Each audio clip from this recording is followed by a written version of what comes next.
Soon Amadé's records disappeared, but his tunes kept floating in the air in the Cajun country, and one singer especially was drawn to them.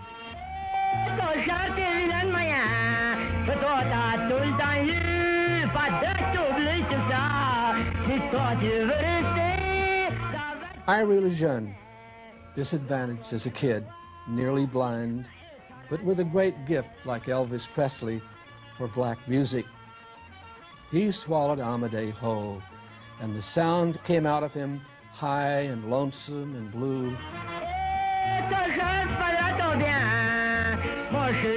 Here another important step had been taken in the melding of black and white styles in America.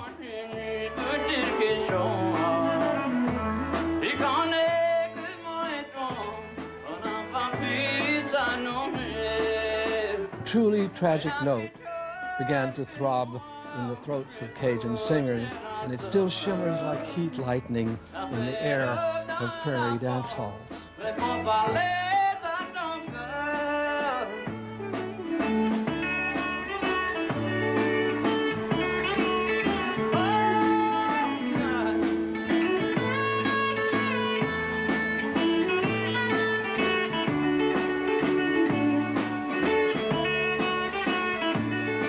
1900, oil was discovered here in the Evangeline oil field near Jennings.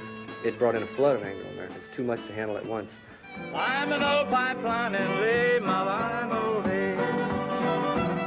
I'm an old pipeline and lay my line all day. Got 4 or 5 women waiting to draw my pay. I started working in the oil field when I was a young man. My daddy was a rig builder. They was all wooden derricks in those days.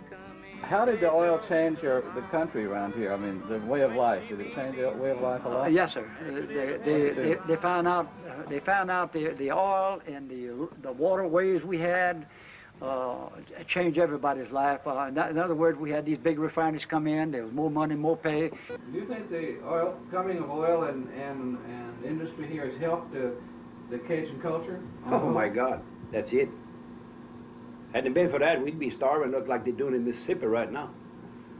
But I mean, did it help to keep the culture too, you think? Well, it kind of destroyed some of that, you know?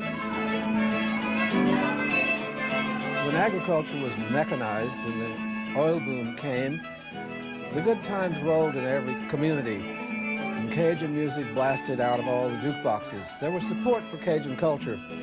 But soon, this homey French-speaking way of life was threatened when the homogenizing school system borrowed French from the classrooms. Their teachers at school, whose aim it was to educate them, knew that if first they had to educate these children, they had to teach them English. So they set about to do that by trying to eradicate the French. They were punished for speaking French on the school ground. That's universally known by everybody around here. All I knew was French, but once I got in school, them teachers didn't want us to speak French. Whenever they would catch somebody speaking in French at school, that they would go and whip them. If we were caught speaking just one word of French, for that matter, on the school ground, anywhere on the school property, we were reprimanded, generally whipped, paddled, given lines to write, I must not speak French. The speaking of French dropped off except among the Houma Indians.